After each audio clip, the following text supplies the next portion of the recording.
I stood in the kitchen, struggling with the zipper of a dress I hadn't dared to wear in years, a crimson fabric clinging to every curve. Suddenly, the door creaked open. It wasn't my husband. He wasn't due home until late. Instead, it was Nathan, my stepson, back unexpectedly early. His eyes met mine, and for a moment, the air thickened. I wasn't ready for what happened next. Nathan was never supposed to be home that evening. He had mentioned staying the weekend with friends, giving me some much-needed solitude. It wasn't often I had the house to myself. The quiet offered a strange comfort, a break from the routine of mundane dinners and restless nights spent flipping through books I barely read. I had been trying on a dress, a daring crimson piece I impulsively bought while wandering through the mall. It was unlike anything I'd worn in years, bold and fitted, a far cry from the safe wardrobe I had grown into. As I stood in front of the mirror earlier that day, smoothing the hem over my hips, I caught sight of myself. The reflection seemed foreign. Time had softened my edges, left faint lines near my eyes, and settled on me in ways I wasn't ready to confront. But tonight, for reasons I didn't understand, I wanted to feel alive again. Nathan had always been polite, easygoing. When I married his father, he was still a teenager, quiet, withdrawn, a little rough around the edges. Over the years, I watched him grow into someone I couldn't quite recognize. He had an easy charm now, a confidence that drew people in without effort. Yet, despite his charisma, there was always something thoughtful about him, a seriousness that peeked through his casual demeanor. The house had felt heavier since his father passed, a suffocating quiet that no amount of noise could fill. I carried on, as I always did, doing what needed to be done. Nathan drifted in and out, preoccupied with his life. I didn't blame him. He was young, full of potential, with a world waiting for him. But there were moments when I caught him staring at the oak tree in the backyard, the one we had planted together as a family. His expression always mirrored my own, a mix of loss, longing, and something unspoken. That night, standing in the kitchen as Nathan stepped through the door, I wasn't prepared for what followed. In that one moment, something shifted between us, something that had been silently growing, unnoticed until it was too late. Nathan's unexpected return threw off my carefully constructed sense of balance. I had grown used to the quiet rhythm of the house in his absence, and his presence now felt both comforting and disorienting. As I moved around the kitchen preparing dinner that evening, I was acutely aware of him sitting at the table. His gaze wasn't intrusive, but it lingered just long enough to make me conscious of every motion I made. "You don't have to fuss over me," he said, his tone light, his signature crooked smile playing at his lips. "I'm not fussing," I replied, sliding the pan of salmon into the oven, trying to keep my voice steady. "You've got to eat, don't you?" He chuckled, the sound warm and genuine. It was easy to forget the subtle tension that had begun to weave itself into the fabric of our interactions. But as the evening wore on, the cracks in the surface became harder to ignore. I noticed the way his eyes followed me, the way his voice softened when he asked how I'd been, and the way his expression changed when I mentioned his father in passing. It wasn't just grief in his eyes. It was something deeper, something I couldn't name but felt in the pit of my stomach. Dinner was quieter than usual. He asked questions about my day, about the book I was reading, and I answered, my words feeling measured and deliberate. His attention was unwavering, and it made me hyper-aware of everything. My posture, my tone, even the way my hand trembled slightly as I reached for my wine glass. After dinner, we cleaned up together, falling into a routine we hadn't shared since he was younger.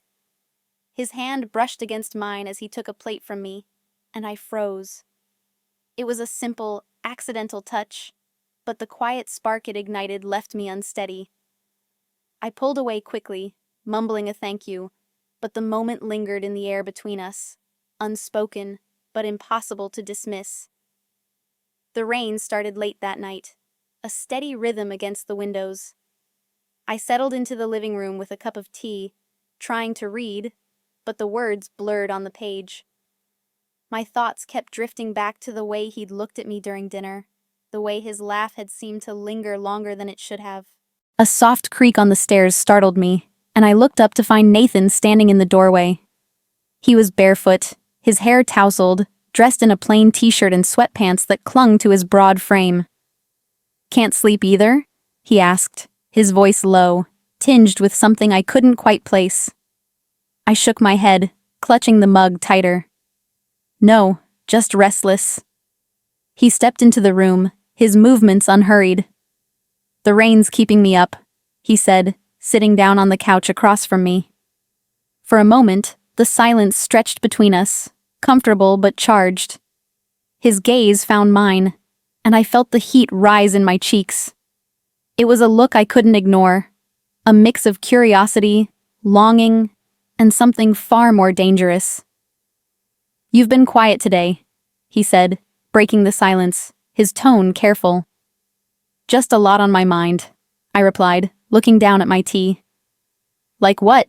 he pressed, leaning forward, his elbows resting on his knees.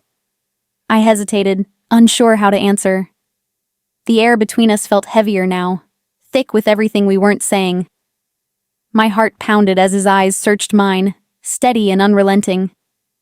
In that moment, I realized that whatever had been lingering beneath the surface was no longer something I could ignore. The days following Nathan's return blurred together, each moment charged with an undercurrent I couldn't shake. I found myself hyper-aware of his every movement, every glance, every subtle shift in his tone. It wasn't intentional on his part. At least, I told myself it wasn't. But the way he lingered in the kitchen after dinner, the way his hand brushed mine as we passed each other, the way his gaze seemed to linger a second too long, all of it left me unsettled. One rainy afternoon, we found ourselves stuck in the living room. The steady patter of rain on the windows provided a quiet backdrop as Nathan flipped through the streaming options on the television. "Your pick," he said, patting the couch beside him with a grin. I hesitated. Sitting beside him felt like a bad idea, a step closer to something I couldn't allow. But refusing would make it awkward, so I forced a smile and joined him. The couch was wide enough for distance, but somehow, we ended up sitting closer than I had intended. When he threw the blanket over both of us, his arm brushed mine, and the warmth of his body sent a spark of something I didn't want to name. As the movie played, I struggled to focus. My mind was splintered, drawn to the faint scent of his cologne, the rise and fall of his chest, and the way his hand rested casually on the couch between us, so close I could feel the heat radiating from it. At one point, the blanket slipped, and he leaned forward to adjust it. His hand grazed my leg, and I froze. It was nothing, just an absent-minded gesture, but it set every nerve in my body alight. "You okay?" he asked softly, his voice low enough to make my heart race. "Yes," I replied quickly, my voice barely audible. He didn't press further, but I noticed the way his eyes flickered toward me throughout the movie, as if he was searching for something in my expression. Each glance made my pulse quicken, and by the time the credits rolled, I felt as if I'd been holding my breath for hours. That night, I couldn't sleep. Tossing and turning in bed, I replayed every moment of the day in my mind. The subtle touches, the charged silences, the way his voice softened when he spoke to me. It wasn't right, I told myself over and over. This was nothing more than my imagination running wild, fueled by loneliness and years of neglect. But the way he had looked at me, the way his presence seemed to fill the house in a way I couldn't ignore, it left me restless. I finally gave up on sleep and padded downstairs to the kitchen, the soft fabric of my robe tied loosely around my waist. The glow of the refrigerator light spilled across the room as I opened the door, searching for something, anything, to distract myself. Can't sleep either? Nathan's voice startled me, low and rough from sleep. I turned to find him standing in the doorway, barefoot, his hair tousled, and his expression soft with drowsiness. He stepped into the kitchen, his movements slow and deliberate. The quiet intensity in his gaze made my pulse quicken, and I clutched the glass of water in my hands as if it were a lifeline. "You've been quiet lately," he said, leaning against the counter, his tone careful. "I've just had a lot on my mind," I replied, avoiding his gaze. "Like what?" he pressed, his voice soft but insistent. I hesitated, searching for the right words. "Sometimes I feel like I've forgotten how to let people in," I admitted finally, my voice barely above a whisper. He stepped closer, closing the distance between us. "You don't have to pretend with me," he said, his tone steady and reassuring. The sincerity in his voice broke something in me. I looked up at him, and the way he was watching me, with a mix of vulnerability and something far deeper, left me breathless. His hand reached out, brushing against mine, and I froze. It was such a small gesture, but it carried the weight of everything unspoken between us.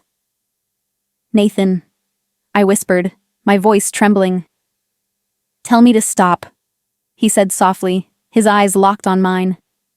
"And I will." I should have told him to stop. I should have walked away. But the words wouldn't come. Instead, I found myself leaning into his touch, the warmth of his hand grounding me in a way I hadn't felt in years.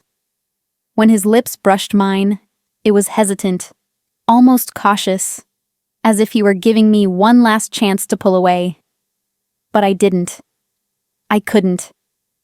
Instead, I let myself sink into the kiss, my hands trembling as they found their way to his shoulders. His touch was gentle, reverent, but there was an urgency to the way he pulled me closer, as if he had been holding back for far too long. In that moment, the weight of everything we weren't supposed to feel melted away, leaving only the warmth of his embrace and the sound of the rain falling softly against the windows. The storm outside had grown fierce by the time it happened. Thunder rumbled in the distance, and rain lashed against the windows, filling the house with a constant hum. The flickering glow of a single lamp lit the living room as I stood by the couch, my hands trembling at my sides. Nathan was standing in front of me, his gaze unwavering, his expression a mix of determination and vulnerability. "We can't keep doing this," I said, my voice breaking. He stepped closer, the warmth of his body radiating in the space between us. "Why not?" he asked softly, his tone steady but edged with something deeper. "Tell me why it feels so wrong when it doesn't feel wrong to me." The words caught me off guard, leaving me unsteady. I opened my mouth to respond, but before I could find the words, he closed the distance between us. His hand brushed against mine, a fleeting touch that sent a shiver through me. "Nathan," I began, but he cut me off, his voice low and raw. "You don't have to say anything," he murmured. "I just need you to tell me the truth. Do you feel it too?" My heart pounded in my chest as the weight of his questions settled over me. I wanted to deny it, to tell him that it was all in his head, but the words wouldn't come. Instead, I found myself looking up at him, my breath catching as our eyes met. The intensity in his gaze was overwhelming, and I could feel my defenses crumbling. "I don't know what I feel," I admitted finally, my voice trembling. "But this, it can't happen. It's not right." His jaw tightened, and for a moment, I thought he might step back, give me the space I so desperately needed. But instead, he reached out, his hand finding its way to my cheek. His touch was gentle, tentative, as if he were afraid of breaking me. "It doesn't have to be wrong," he said softly. "We don't have to pretend anymore." Before I could respond, His lips met mine. The kiss was hesitant at first, as if he were waiting for me to pull away, to tell him to stop. But I didn't. Instead, I found myself sinking into him, my hands gripping his shirt as the dam of emotions I had been holding back finally broke. It was a moment of recklessness, a moment where everything we weren't supposed to feel came rushing to the surface. The world outside disappeared, leaving only the sound of our breaths, the feel of his hands against my skin, and the warmth of his body pressed against mine. But just as quickly as it began, it came crashing down. The sound of a door slamming echoed through the house, shattering the fragile bubble we had created. I pulled away from him, my heart racing as I turned toward the noise. Standing in the doorway was my neighbor, Janet, holding a bag of groceries. Her expression was one of shock and confusion, her eyes darting between Nathan and me. I didn't mean to intrude," she stammered, her voice barely audible. "The door was unlocked, and I thought I'd drop these off. I didn't realize—" Her voice trailed off as she backed away, her face pale. My stomach dropped, a wave of panic washing over me as I stepped forward, my hands outstretched. "Janet, wait," I began, but she was already out the door, leaving behind only the sound of her hurried footsteps and the slam of her car door. The silence that followed was deafening. I turned to Nathan, my chest heaving as the weight of what had just happened settled over me. He was watching me, his expression a mix of guilt and determination. "This isn't something we can hide," I said, my voice barely above a whisper. He stepped closer, his gaze unwavering. "I don't care who knows," he said firmly. "I don't care what people think." "Well, I do," I snapped, my voice louder than I intended. "This isn't just about us, Nathan. This affects everything, everyone." For the first time, he hesitated, his confidence faltering.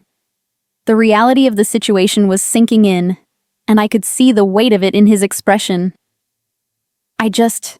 He began, his voice trailing off as he looked down at his hands. "I just don't want to lose you." His words hit me like a punch to the gut, and I felt my anger dissipate, replaced by a deep, aching sadness. I reached out, my hand brushing against his arm. "You haven't lost me," I said softly. "But we can't pretend this didn't happen. We can't pretend it won't have consequences." He looked up at me then, his eyes filled with a mix of hope and despair. "What do we do now?" I didn't have an answer. The weight of what had just unfolded was too much to process, and the thought of facing the fallout left me feeling hollow. But as I looked into his eyes, I knew one thing for certain. We couldn't go back to the way things were. "We take it one step at a time," I said finally, my voice steady despite the turmoil in my chest. "And we figure it out as we go." The storm outside had begun to calm, the rain softening to a gentle drizzle. The house felt quieter now, the tension between us replaced by a fragile understanding. As Nathan reached for my hand, his fingers intertwining with mine, I felt a flicker of hope, a faint light in the darkness of what lay ahead. But deep down, I knew the hardest part was yet to come. The morning after the storm was eerily calm, but the tension in the house was palpable. The sunlight streaming through the windows felt almost accusatory, illuminating the quiet spaces where the echoes of last night still lingered. Nathan was gone by the time I came downstairs. I found a hastily scribbled note on the kitchen counter. "Needed some air. Be back later." The sight of his handwriting, so familiar, yet carrying the weight of everything unspoken, made my chest tighten. The truth of what had happened was inescapable. Janet had seen us, and while I had no way of knowing what she might do with that knowledge, the mere thought of it filled me with dread. The community was small, and word traveled fast. It wouldn't take long before whispers turned into accusations, assumptions into judgments. But it wasn't just the fear of others that haunted me. It was the fear of what I had become. I had always prided myself on being strong, steady, and reliable. Yet, here I was, tangled in something that could destroy not just my reputation, but my relationship with Nathan, the fragile bond we had spent years building. As I sat at the kitchen table, nursing a cup of coffee that had long since gone cold, the sound of a car pulling into the driveway jolted me from my thoughts. My heart raced as I stood, bracing myself for who might walk through the door. To my relief and dismay, it was Nathan. He entered the house quietly, his expression unreadable. His hair was damp from the mist outside, and his hands were shoved deep into his jacket pockets. For a moment, neither of us spoke. The silence stretched between us, heavy with the weight of everything we needed to say, but couldn't. "We need to talk," I said finally, breaking the silence. My voice was steady, but my hands trembled as I gripped the back of the chair. Nathan nodded, stepping closer but keeping a respectful distance. "I know." We sat across from each other at the table, the air between us thick with tension. I struggled to find the right words, to piece together a coherent explanation for what had happened and what it meant for us moving forward. "This can't happen again," I began, my voice trembling despite my best efforts to keep it firm. "What happened last night? It was a mistake." Nathan's jaw tightened, and I could see the frustration flicker across his face. "You don't mean that," he said softly. "I do," I insisted, though the words felt hollow even as I spoke them. "Nathan, this isn't just about you or me. There are consequences, real consequences, for what we've done." He leaned forward, his gaze intense. "I know it's complicated. I know it's messy. But you can't tell me it wasn't real." "It doesn't matter if it was real," I snapped, my voice rising. "What matters is that it's wrong. It's dangerous. And if anyone finds out—" I stopped myself, swallowing the lump in my throat. "If Janet tells someone, if this gets out, it'll ruin everything." Nathan was quiet for a moment, his eyes fixed on the table. When he finally spoke, his voice was low, almost a whisper. "I don't care what people think. I care about you." His words cut through me, raw and unyielding. I felt the sting of tears welling up in my eyes, but I blinked them away, refusing to let myself fall apart. "You don't understand," I said softly. "You have your whole life ahead of you, Nathan. Your career, your future, everything. You can't throw it all away for this." "What about you?" he asked, his voice breaking slightly. "What about what you want? Doesn't that matter?" His question caught me off guard, leaving me momentarily speechless. I had spent so much of my life focused on others, on being a good wife, a good stepmother, a reliable pillar for everyone else.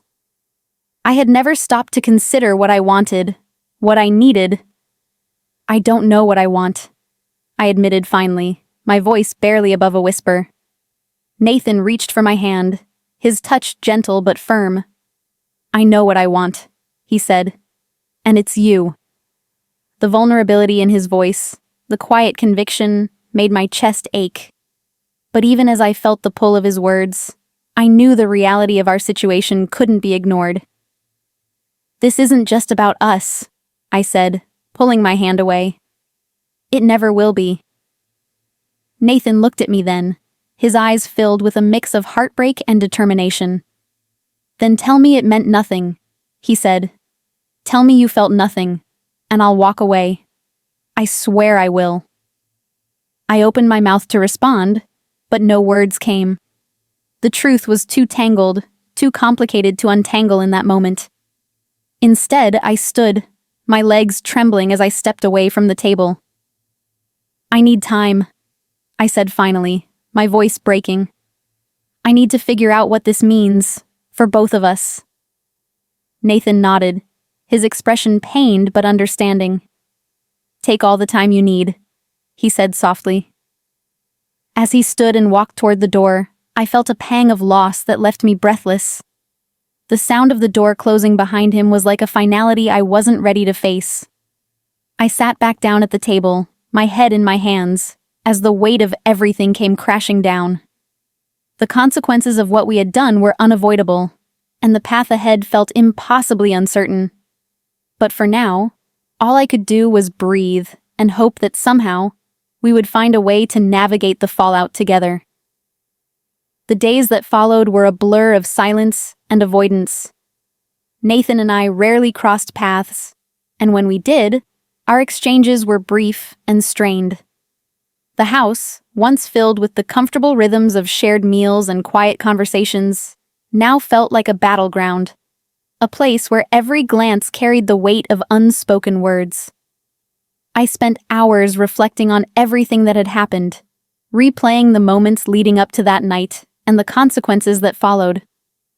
I thought about Nathan's words, his vulnerability, and the conviction in his voice when he said I mattered to him. It was a truth I couldn't ignore, no matter how much I wanted to. But there was another truth as well, one I couldn't escape. The path we were on could only lead to heartbreak. Sitting by the window one morning, I watched the oak tree in the backyard, its branches stretching high and wide. It had weathered years of storms, its roots pushing deep into the soil. It reminded me of how I had tried to ground myself over the years, holding steady against the winds of loss and change. But now, I felt untethered, adrift in a sea of emotions I couldn't control. Nathan came home late that evening, the sound of the door closing pulling me from my thoughts. I found him in the living room, sitting on the couch, his shoulders slumped, his expression weary. For a moment, I hesitated, unsure if I should approach him. But the sight of him, so weighed down by the same emotions I carried, drew me in. I sat down across from him, the silence stretching between us. Finally, I spoke. "Nathan, I've been thinking about everything." He looked up, his eyes meeting mine with a mix of hope and trepidation. "And?" I took a deep breath, steadying myself. What happened between us? It was real. I won't deny that. But that doesn't mean it was right. His expression tightened, and I could see the pain in his eyes. "Why does it have to be one or the other?" he asked quietly. "Because we have responsibilities," I said. "To ourselves, to each other, to the people around us. What we felt, what we still feel, it doesn't erase the consequences." Nathan leaned forward, his elbows resting on his knees, his hands clasped together. "So, what do we do?" he asked, his voice heavy with resignation. I hesitated, choosing my words carefully.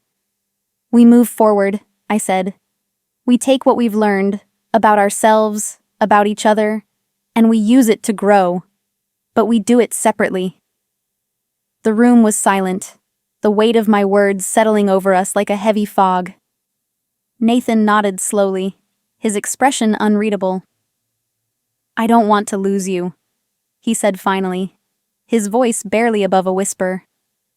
"You won't," I assured him, though my heart ached as I spoke. "But it has to be different. It has to be something healthier, something that doesn't hurt us or anyone else." Nathan stood, his movements deliberate. He walked to the window, his gaze fixed on the oak tree outside. "Do you think people ever really change?" he asked, his tone thoughtful. I joined him at the window, my arms crossed over my chest. "I think we can," I said softly. "But it's not easy. It takes time, and sometimes it takes walking away from the things we want most." He turned to me then, his eyes filled with a quiet sadness. "I hope you're right." The days turned into weeks, and slowly, the house began to feel normal again. Nathan and I found a new rhythm, one that allowed us to coexist without crossing the boundaries we had carefully rebuilt. It wasn't easy. There were moments when our eyes met, when the air between us felt charged with everything we couldn't say. But over time, the intensity lessened, replaced by something gentler, something manageable. I learned to forgive myself for the choices I had made and to accept the complexity of my emotions. Life, I realized, wasn't about avoiding mistakes, but about learning from them. Nathan, too, seemed to find his footing, channeling his energy into his work and his future. One evening, as we sat on the porch watching the sunset, he turned to me and said, "Thank you." "For what?" I asked, surprised. "For being honest," he said. "For helping me see things clearly, even when I didn't want to." I nodded, a small smile tugging at my lips. We both needed that. As the sun dipped below the horizon, painting the sky in shades of orange and pink, I felt a sense of peace I hadn't known in years. The road ahead would still have its challenges, but for the first time, I believed we could navigate them. Apart, but stronger for what we had been through. If you were in her position, what would you have done? Would you follow your heart or let reason guide you? Let us know your thoughts in the comments below. We'd love to hear from you. And don't forget to like, share, and subscribe for more gripping and emotional stories like this. Stay tuned. Our next story is one you won't want to miss.